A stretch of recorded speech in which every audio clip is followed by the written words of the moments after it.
Thai land میں گیا ہوں, وہاں بھی بت پرستی, ہر جگہ بت رکھے ہوئے ہیں. ایک ہوٹل میں, جس بھی ہوٹل میں جاؤ نا تھائی لینڈ میں, ریسپشن پہ ایک بت رکھا ہوا ہوتا ہے, یوں کر رہا ہوتا ہے, یوں ایسے. میں نے وہاں پوچھا, میں نے کہا یہ کیا کہہ رہے ہیں؟ ان کا یہ نظریہ ہے کہ یہ کسٹمر بلا رہا ہے. حقیقت ہے, آپ مذاق نہ سمجھے اس کو, یہ بلا رہا ہے. ان کا نظریہ بھگوان ہے, یہ رکھیں گے یوں تو اس سے کسٹمر زیادہ آئیں گے. تو اتنے بڑے بڑے بت, چھوٹے بت, بڑے بت, بہت زیادہ ہے دنیا میں بت پرستی, کم نہیں ہے. تبھی اسلام نے تصویر ہی کو حرام قرار دے دیا.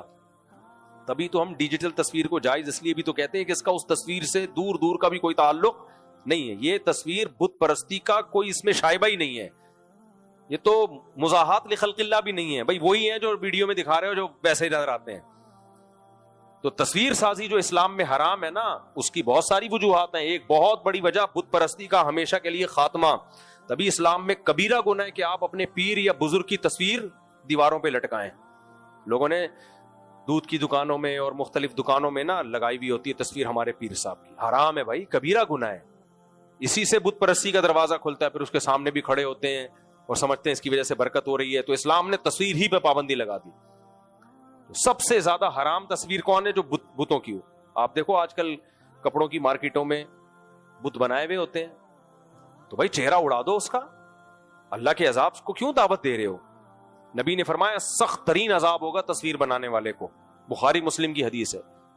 تو کہاں جہاں ضرورت ہے ایک الگ بات ہے, پاسپورٹ کے لیے, شناختی کارڈ کے لیے, مجرمین کا پکڑنا ہے کسی, تو وہاں بہت سارے علماء کوئی مجرم ہوتے ہیں نا, اشتہاری مجرم پکڑنا ہے تو ان کی تصویریں لگا دی. تو وہاں ایک ضرورت ہے, اس کا اس سے کوئی تعلق نہیں ہے. لیکن بلا ضرورت جانداروں کی تصویریں یہ اسلام میں جائز بولو نہیں ہے. تو اسلام نے یہ اس کی ایک حکمت ہے بت پرستی کا خاتمہ ہمیشہ کے لیے. تو انہن اضللن, اگر اسلام میں تصویر کی کوئی اجازت ہوتی, صحابہ سب سے پہلے محمد صلی اللہ علیہ وسلم کی تصویر بنا. کوئی تصویر نہیں ملتی ہمیں نبی کی, حالانکہ سیرت میں آپ کا حلیہ ملتا ہے. تو اس حلیے کو دیکھ کے بھی کسی نے فرضی تصویر بھی نہیں بنائی. کیوں؟ نبی کی تربیت تھی کہ تصویر نہیں ہے اسلام میں. محمد بن قاسم کی تصویریں صرف ہمیں ملتی ہیں ان فاتحین میں جو اس دور کے تھے, وہ بھی مسلمانوں نے نہیں بنائی, ہندوؤں نے بنائی ہیں. کیوں؟ ہندو اس سے بہت خوش تھے, وہ عدل قائم کر کے گیا تھا سندھ میں. تو ہندوؤں کی عادت تھی, جو بھی ایسا عادل حکمران ہوتا تھا نا, اس کی پوجا پاٹ شروع کر دیتے تھے. اس لیے ہندوؤں نے محمد بن قاسم کی تصویریں بنا کے عبادت شروع کر دی. آج لوگ اس کو بھی چور ڈاکو کہہ دیا لوگوں نے. بنو امیہ تھے تو چور تھے, تو سارے بنو امیہ میں چور ڈاکو تھوڑی تھے بھائی. بنو امیہ نے پوری دنیا میں اسلام کا پرچار کیا ہے. کچھ غلط بھی تھے اس میں, صحیح بھی تھے. بس وہی ہے, دشمنی میں آپ ہر صحیح کام کو بھی غلط کہنا شروع کر دو, آپ کے پاس بچے گا کیا؟ بنو امیہ تھے, پھر بنو عباس تھے, تو خلافت عثمانیہ تھی. بنو عباس کو بھی بہت سے لوگ غلط کہتے ہیں, بنو امیہ کو بھی سب کوئی ظالم, بنو عباس بھی ظالم. اور بنو عباس میں زیادہ تر تھے ہی حنفی, وہ تو ویسے ہی غلط ہو گئے آپ کی نظر میں, حنفی تھے. اور خلافت عثمانیہ ٹوٹل حنفی, تو سارے غلط. اندلس والے مالکی تھے تو غلط. تو اب بچا کچھ آپ کے پاس تاریخ میں؟ تو انگریز بولے گا تم لوگ 1400 سال میں کیا تیر مار لیا تم نے جو اب تم بات کر رہے ہو. ایسا نہیں ہے, ہماری تاریخ اتنی بری نہیں ہے جتنی بنا کے پیش کی جاتی ہے. چند نیگیٹو چیزیں تو بہت کچھ پازیٹو بھی ہے.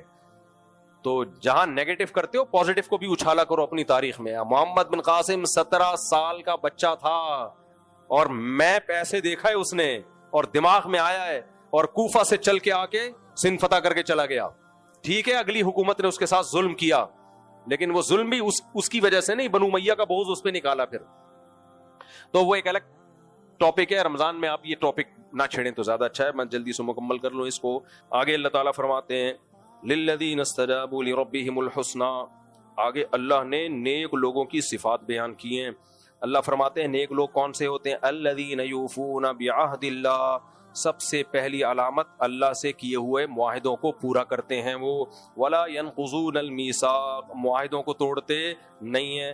یصلون ما امر اللہ به ان یوصل, رشتوں کو جوڑتے ہیں, رشتوں کو توڑتے نہیں ہیں. انگریزوں کے رشتے کیا ہو گئے؟ ختم.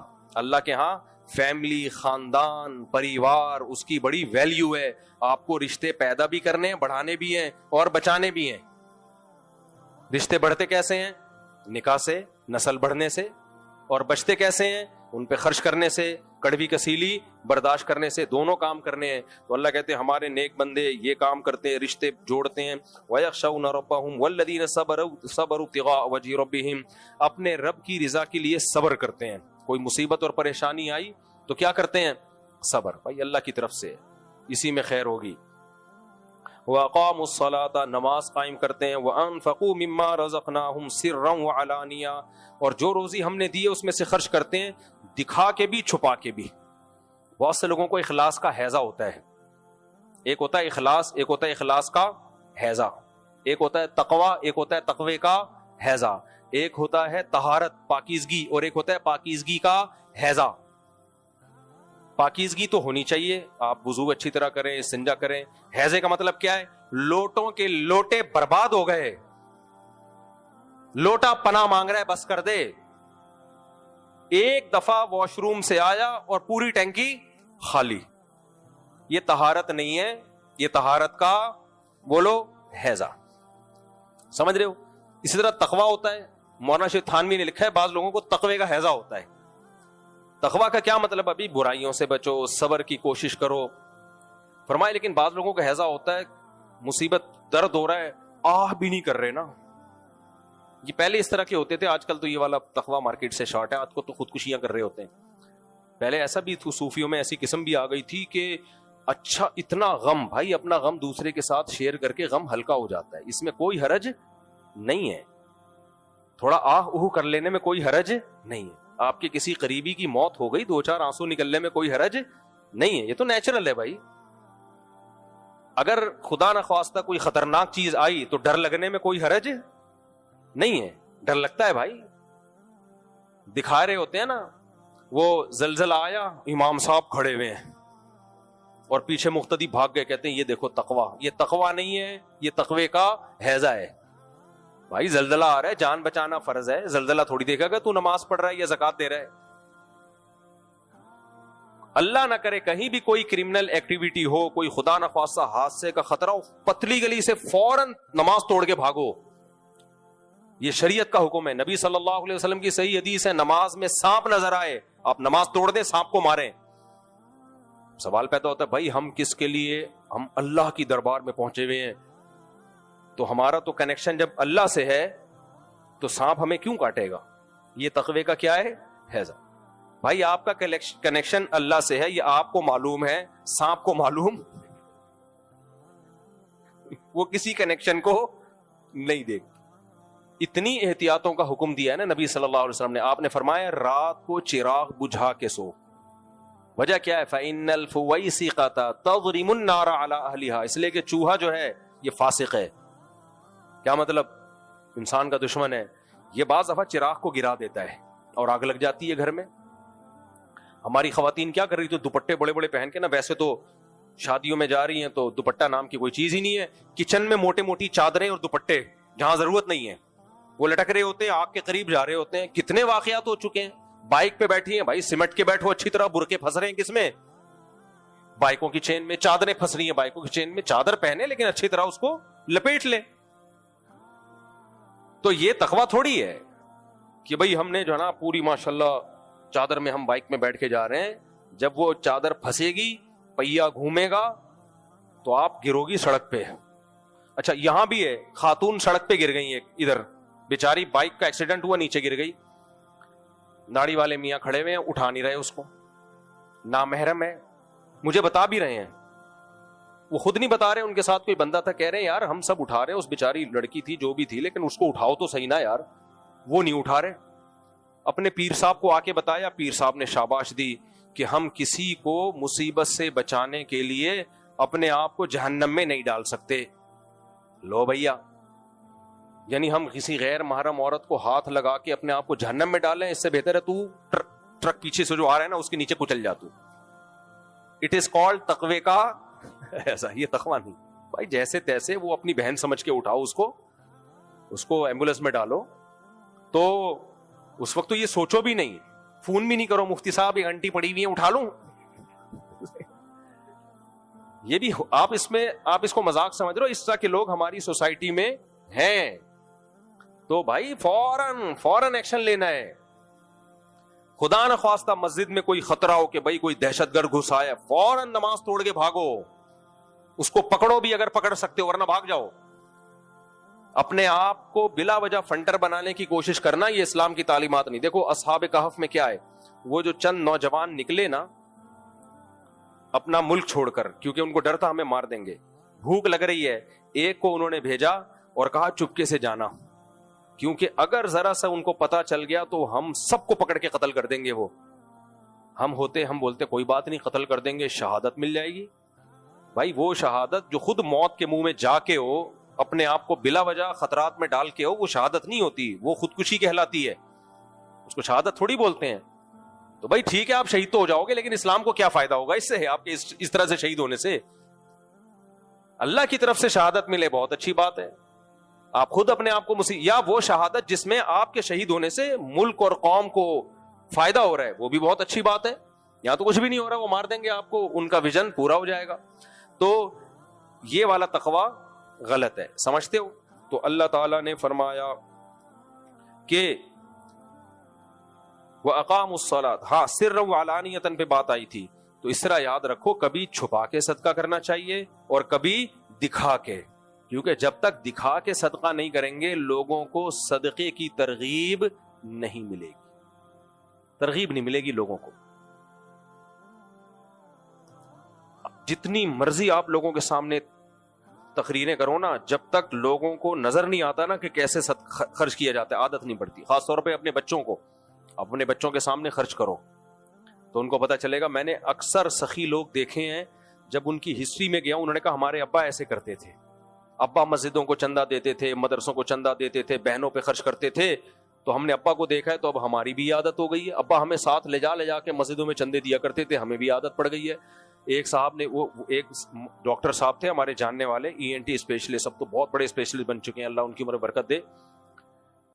20-25 سال پرانی بات ہے، میں نے دیکھا کہ وہ علماء کا بڑا احترام کرتے تھے، جہاں کوئی داڑھی والے بزرگ نظر آئے آ کے بیٹھے، ہمارے شیخ حضرت مفتی رشید احمد صاحب سے ملنے آئے اور بڑے احترام سے بیٹھے، حالانکہ داڑھی بھی ان کی چھوٹی چھوٹی، بڑے ماڈرن سے تھے۔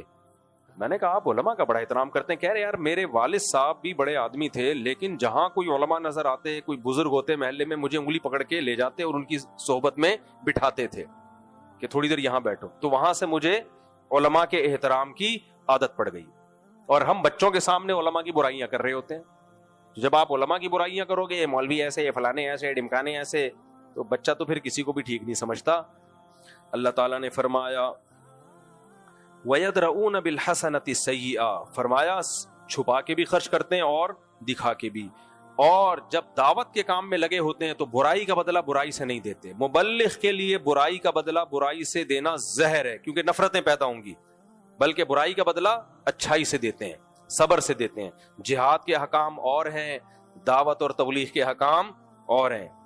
اور اللہ نے فرمایا اولئک لہم عقبی الدار، ان کے لیے اچھا ٹھکانہ ہے، ہمیشگی کے باغات، جس میں یہ بھی، اور ان کی وجہ سے غریبی میں ان کے خاندان کو بھی لے آؤں گا میں، خاندان مستحق نہیں ہوگا، ان کی جو اولاد ہے اس کو بھی لے آؤں گا میں ان کی وجہ سے۔ لوگ کہہ سکتے ہیں پھر جب اولاد آئے گی تو اولاد کی اولاد بھی آئے گی، تو یہ تو سارے جنتی ایک جگہ، ایسا نہیں ہے۔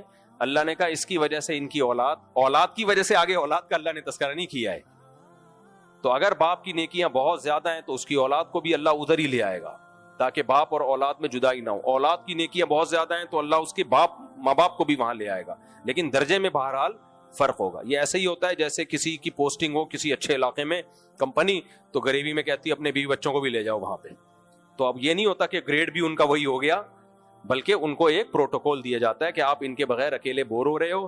تو ظاہر ہے اگر کوئی اونچی جنت میں گیا اور اس کی 4 بیویاں نیچے والی جنت میں، تو وہ اس کی خواہش ہونی چاہیے، ویسے ہوگی نہیں ہوگی یہ اللہ ہی بہتر جانتا ہے، لیکن اس کی خواہش یہ ہونی چاہیے کہ وہ بھی کہاں آ جائیں، اوپر والے ہونی چاہیے۔ سب مسلمانوں کو ایسا ہونا چاہیے۔ آگے چلو میرے بھائی، بس 1-2 آیتیں اور پڑھ لیتا ہوں۔ اور اللہ نے جو جہنمی ہیں ان کی بھی خصلت بیان کی، فرمایا والذین ینقضون عہد اللہ، جہنمیوں کی سب سے پہلی علامت اللہ سے کیے ہوئے معاہدوں کو توڑتے ہیں، اور یقطعون ما امر اللہ بہ ان یوصل، رشتہ داری توڑتے ہیں۔ کافر میں سب سے بڑا عیب پتہ ہے کیا ہے؟ اللہ سے ریلیشن اور آپس کا جو خونی ریلیشن ہے اس کی ایسی کی تیسی کر دی اس نے. بس یہ ریلیشن رہ گیا. Thank you. کسٹمر کا ریلیشن, پارٹنر کا ریلیشن جو بزنس پارٹنر ہے, حکومت کا عوام سے ریلیشن, یہ چند ریلیشن باقی رہ گئے ہیں. جو بلڈ ریلیشن تھے جن کو اسلام نے زیادہ فوکس کیا ہے, ان ریلیشن کی ایسی کی تیسی ہو گئی, ختم. تو اللہ کہتے ہیں یہ رشتہ داری توڑتے ہیں. وَيُفْسِدُونَ فِي الْأَرْضِ, اور زمین میں فساد پھیلاتے ہیں. أُولَٰئِكَ لَهُمُ اللَّعْنَةُ وَلَهُمْ سُوءُ الدَّارِ. آگے اللہ کہتے ہیں کہ تم پھر کہو گے بھائی کافروں کے پاس پھر روزی اتنی زیادہ کیوں ہے, اللہ کے نافرمان پھر اتنا پنپ کیوں رہے ہیں؟ تو اللہ کہتے ہیں يَبْسُطُ الرِّزْقَ لِمَن يَشَاءُ وَيَقْدِرُ, رزق کے دروازے میرے ہاتھ میں, جس کے لیے چاہتا ہوں کھول دیتا ہوں, جس کے لیے چاہتا ہوں بند کر دیتا ہوں. وَفَرِحُوا بِالْحَيَاةِ الدُّنْيَا, لیکن جس کے لیے میں رزق کے دروازے کھولتا ہوں وہ اترانے لگتا ہے اس دنیا کی زندگی پہ. یہ نہیں دیکھتا کہ یہ وقتی طور پر ہیں, یہ فنا ہونے والی دنیا ہے. وَمَا الْحَيَاةُ الدُّنْيَا فِي الْآخِرَةِ إِلَّا مَتَاعٌ, اللہ کہتے ہیں یہ آخرت کے مقابلے میں کچھ بھی نہیں ہے. تو لہذا ان کی دولت اور ان کی عیاشی کو دیکھ کر متاثر ہونے کی ضرورت نہیں. آخری رکوع میں نا اللہ نے ابراہیم علیہ السلام کا تذکرہ کیا, وہ میں جلدی سے کر لیتا ہوں. ایک اللہ نے یہ بہت اہم آیت ہے کہ جب جہنمی جہنم میں چلے جائیں گے نا, قال الشیطان لما قضی الامر, تو پھر شیطان آئے گا, وہ بھی جہنم میں ہوگا اور کہے گا دیکھو ان اللہ وعدکم ووعدتکم, ایک وعدہ اللہ نے کیا تھا, ایک میں نے کیا تھا. میں نے تمہیں لمبی لمبی امیدیں دلائی تھی کہ ہم بندر سے بنے ہیں, خود بخود بنے ہیں, کوئی حساب و کتاب نہیں ہے, اور یہ سب ایویں ہی ہیں, عیش کرو موج کرو. وہ میں نے تمہیں امیدیں دلائی تھی کہ نافرمانی کرتے رہو کچھ بھی نہیں ہوگا. ایک اللہ نے امیدیں دلائی تھی کہ نیک بن کے زندگی گزارو تو جنت, پیغمبروں کا انکار کر کے آؤ گے تو جہنم. تو وَوَعَدتُكُمْ فَأَخْلَفْتُكُمْ, میرے وعدے باطل ہو گئے, اور جب میرے والے باطل ہو گئے تو مَا كَانَ لِي عَلَيْكُمْ مِن سُلطان, اب تم مجھے ملامت نہیں کرنا. شیطان کو یہ ہوگا نا کہ ایک تو ادھر سے چماٹ پڑ رہا ہے, چماٹ یہ جہنمی بھی ماریں گے, وہاں سے بھی لعنتیں ہو رہی ہیں فرشتوں کی طرف سے, اللہ کی طرف سے, تو یہاں سے بھی. تو کہے گا ما کان لی علیکم من سلطان, دیکھو میں نے تم پہ کوئی زبردستی نہیں کی ہے, میں تمہیں گناہ دکھاتا تھا, خوبصورت باغ دکھاتا تھا, زبردستی گن پوائنٹ پہ کسی سے میں نے آج تک گناہ نہیں کرایا, اس کی طاقت اللہ نے مجھے دی نہیں ہے. آج مجھے ملامت مت کرو, فلا تلومونی, مجھے مت برا بھلا بولو, کیونکہ سب اس پہ ڈال رہے ہوں گے.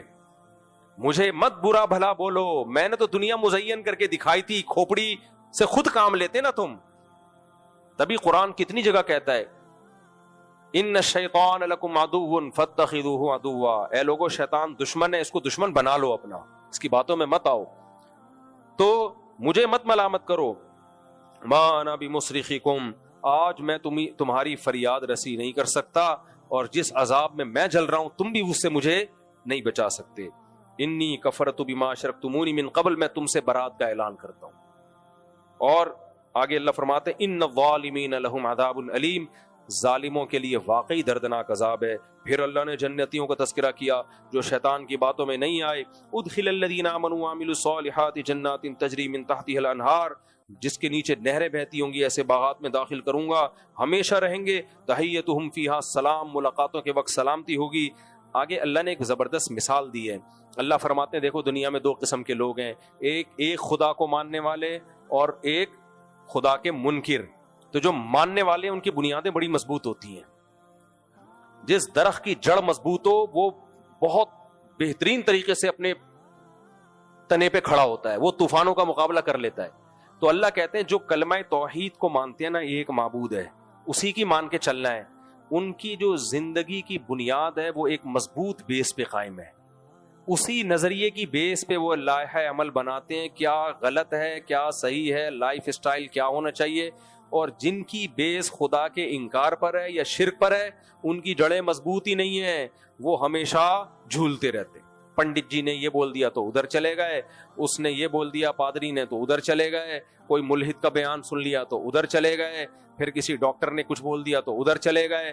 قیامت آ جاتی ہے, ان بیچاروں کو یہی نہیں پتا چلتا کہ صحیح کی ڈیفینیشن کیا ہے اور غلط کی ڈیفینیشن کیا ہے, صحیح کیا غلط کیا ہے. ان کی بنیادیں مضبوط نہیں ہوتی. تو جو کلمہ توحید پہ قائم ہے اس کی بنیاد کیا ہے, مضبوط ہے. جس درخت کی جڑ مضبوط ہو نا وہ پھل بھی دیتا ہے اور قرار بھی ہوتا ہے, وہ دائیں بائیں جھولتا نہیں ہے, کنفیوز نہیں ہوتا. یہ بہت اہم مثال ہے. بس اب آخری ایک رکوع ہے, اللہ نے ابراہیم علیہ السلام کا تذکرہ کیا. اللہ فرماتے ہیں اس وقت کو یاد کرو جب ابراہیم علیہ السلام نے مکہ کے لیے دعا مانگی, رب اجعل ھذا البلد آمنا, اے اللہ اس شہر کو امن والا بنا دے. مشرکین مکہ میں جب یہ آیتیں نازل ہوئی بتوں سے بھرا ہوا تھا مکہ.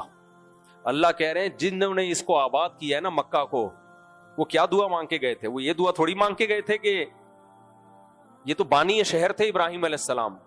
انہوں نے دعا مانگی اے اللہ اس شہر کو امن والا بنا دے, وجنبنی وبنی ان نعبد الاصنام, اے اللہ مجھے اور میری اولاد کو بتوں کی عبادت سے بچانا, بت پرستی میں نہ پڑ جائیں. اللہ عربوں کو بتا رہے ہیں مشرکین مکہ کو, آج تم ان کی اولاد ہو کے کس میں پڑ گئے ہو؟ بت پرستی میں, جو بت پرستی کے خاتمے کے لیے آئے تھے. رب انہن اضللن کثیرا من الناس, اے اللہ ان پتھروں کے بنے ہوئے بتوں نے بہت لوگوں کو برباد کر دیا. اللہ تعالیٰ فرماتے ہیں کہ ابراہیم علیہ السلام نے دعا مانگی, پھر ابراہیم علیہ السلام نے کہا انی اسکنت من ذریتی بواد غیر ذی زرع, اے اللہ مکہ میں اپنے گھر والوں کو چھوڑ کے جا رہا ہوں, اپنی زوجہ حضرت ہاجرہ اور اپنے بیٹے دودھ پیتے اسماعیل کو.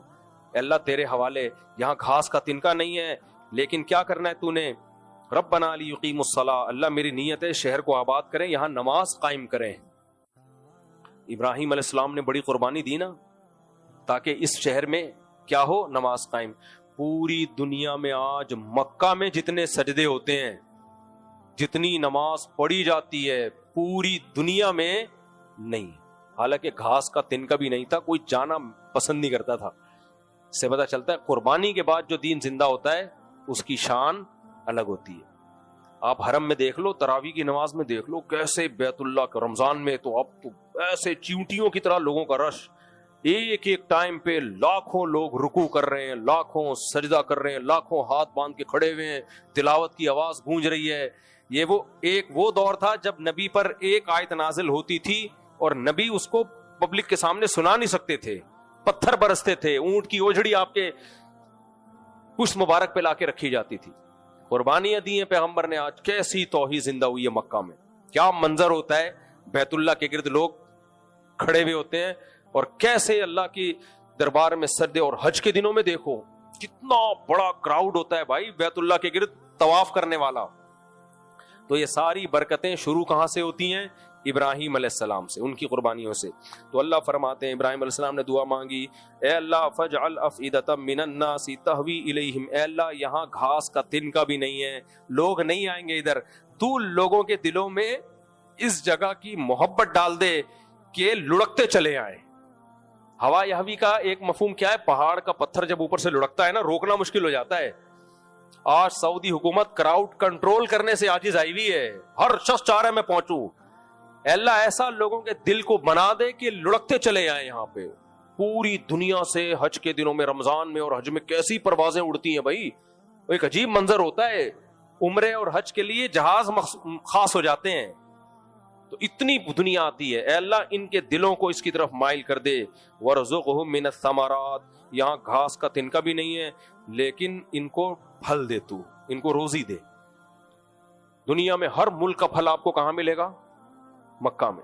جہاں آپ کو وہاں دسمبر میں آم مل رہے ہوں گے, صحیح ہے نا, ہر چیز اللہ نے وہاں میسر کر دی. لعلہم یشکرون, یہ بڑا ڈینجرس جملہ ہے, تاکہ یہ شکر کریں. ان نعمتوں میں پڑھ کے تجھے بھولیں نہیں بلکہ تجھے یاد رکھیں. اس لیے اگر ہم اسلام پہ نہیں چلیں گے ہماری بھی ٹھکائی ہوگی, مکہ مدینہ والے نہیں چلیں گے تو ڈبل ٹھکائی ہوگی. سمجھتے ہو کہ نہیں سمجھتے؟ بس اتنا کافی ہے, ورنہ تو بادشاہ سلامت ناراض ہو جائیں گے. ربنا انک تعلم ما نخفی وما نعلن. آگے پھر دعا مانگی انہوں نے, الحمدللہ الذی وہب لی علی الکبر اسماعیل و اسحاق, تمام تعریفیں اس اللہ کے لیے ہیں جس نے مجھے بڑھاپے میں اسماعیل اور اسحاق جیسے بیٹے دیے. یہاں فیملی پلاننگ والوں کو پھر تکلیف ہوگی کہ بڑھاپے میں بھی اولاد ہو رہی ہے. اس سے پتہ چلتا ہے اولاد جوانی میں بھی نعمت اور بڑھاپے میں بھی نعمت. سمجھ رہے ہو, نعمت ہی نعمت ہے. تو اللہ تیرا شکر ہے. ربنا وتقبل دعا, اللہ میری دعا قبول کر لے, میری اور میرے والدین کی مغفرت کر دے. یہ شروع میں ابراہیم علیہ السلام نے دعا مانگی تھی, پھر اللہ نے آپ کے لیے, والد کے لیے دعا کرنے پر پابندی لگا دی. تو ایک آیت بس خالی, وَلَا تَحْسَبَنَّ اللَّهَ غَافِلًا عَمَّا يَعْمَلُ الظَّالِمُونَ, اللہ کہتے ہیں اللہ کو ظالموں سے غافل نہیں سمجھو. ایتھیسٹ لوگ یہ بھی کہتے ہیں اتنا ظلم ہو رہا ہے, خدا خاموش کیوں بیٹھا ہوا ہے, فلسطین میں یہ ہو رہا ہے, فلاں جگہ یہ ہو رہا ہے, یہ ہو رہا ہے, تو اس کا مطلب کوئی خدا نہیں ہے, اگر ہوتا تو مدد کیوں نہیں کر رہا مظلوم کی. تو اللہ نے اس کا جواب دیا, انما یؤخرھم لیوم تشخص فیہ الابصار, اللہ کہتے ہیں ہر چیز کا ایک دن ہے, یہ دنیا امتحان کی جگہ ہے, یہ جزا اور سزا نہیں ہے یہاں. تو لیکن اللہ کو غافل نہ سمجھو, اللہ سب ظالموں کو دیکھ رہا ہے کون کیا کرتا ہے, غافل نہیں ہے, تمہیں تمہارے سوال کا جواب مل جائے گا ایک دن. اللہ تعالی ہم سب کو موت کی تیاری کی توفیق عطا فرمائے. وما علینا الا